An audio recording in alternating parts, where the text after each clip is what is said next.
most engineering deals heavily with math and the physical sciences, but biomedical engineering in particular really brings in the biological sciences as well. So how can we use our knowledge of engineering, math, physics to improve the outcome of therapies? How can we get people back to their daily lives? It's the one engineering discipline that really encompasses electrical, mechanical, chemical engineering, materials engineering, nanotechnology. It really embraces all of that. And there's not one single engineering field that you cannot find within biomedical engineering. We in biomedical engineering can work in the area of medical devices, or we can work in the area of research. Biomedical engineering is a relatively new field. It's not one of the traditional engineering fields. One of the reasons why biomedical engineering has evolved into its own particular discipline is because there's a tremendous need on the part of clinicians to be able to interact with people who are knowledgeable not just about engineering, but are knowledgeable of the medical and biological aspects of the problem they're trying to solve. In the OR of today, you really can't see the physician. All you see is technology around the physician, and that's what's unique about biomedical engineering, is that it's embedded in the clinical space. As if we train biomedical engineers and they're ready to hit the ground running, it's a much easier collaboration. They can work on more significant problems, and we can solve problems much more rapidly.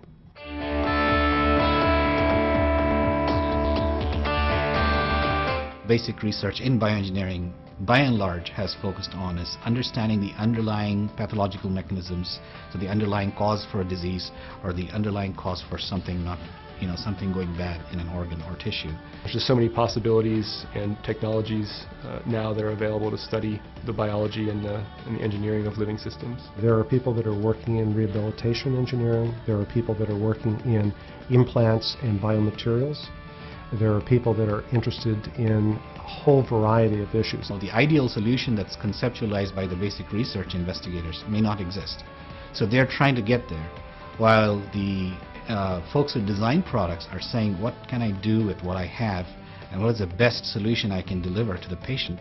And there's so many potentials in basically any area you can think of to make progress. How do you solve it with what you have today? One of the things that we're currently working on is repair and replacement of the anterior cruciate ligament. The issue is once you've damaged the ACL and you've had it reconstructed, you have really good short-term outcome. But if you look at 10 to 15 years out, that number drops significantly because they start developing osteoarthritis. And the only current therapy to correct it is a total joint replacement. And that's where we cut off the bottom part of your thigh bone and the top part of your tibia, put in two metal parts and a piece of plastic. That's the only way to repair it. So the goal is to find a better way to repair and replace the anterior cruciate ligament, so the next generation, we're getting ACL reconstructions even younger and younger, don't have this problem. What we do here is we use an industrial scale robot to manipulate the joint. In the case of the ACL, we can run an intact motion. We can then run a deficient motion where we have severed the ACL, and then we can go in and actually perform a surgical reconstruction on this joint here. And then once we've reconnected it, we can run it again and see if the forces are back to the intact condition. So what we're hoping to do with some of our work using robotics is to understand the problems that we have after reconstruction. So if we can identify that with our robotics technology, we can then redesign the surgical outcome or redesign the graft that's put in there to try to alleviate those problems.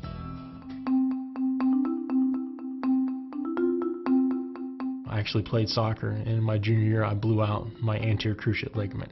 I was an athlete in high school. I tore an ACL, had to go through a painful surgery to repair that and a long recovery period. And I think, it seems at the time there must be a better way to do this. I was always interested in engineering because I'm a big math dork, and I really liked math, but I was looking for a way to apply it. I didn't want to do straight mathematics. I learned that you can do medically relevant research as a PhD.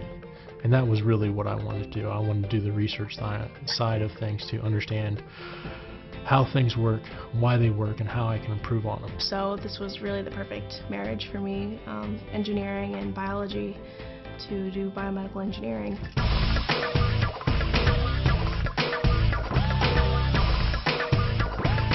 I think of the STEM fields, the science, technology, engineering, and math, I mean, all of that, biomedical engineering encompasses all of that. It's really STEM on steroids. It's not only just about performing experiments, but it's also about the mathematical principles that are used to try and solve some of these problems. You know, we're doing trigonometry, it's like, this is the rule of cosines. I'm like, okay, well, there's probably some software program that's going to be able to do this for me.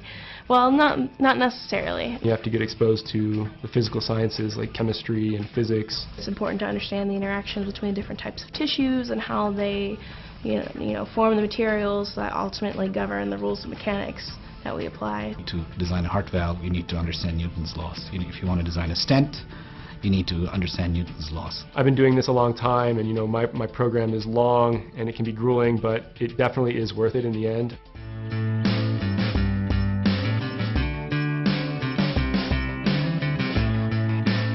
So there's a lot of different biomedical engineering programs in the state, but what you need to look at from those areas is what do they specifically focus on. Programs like the one I'm in here at UC are designed to train medical researchers, essentially.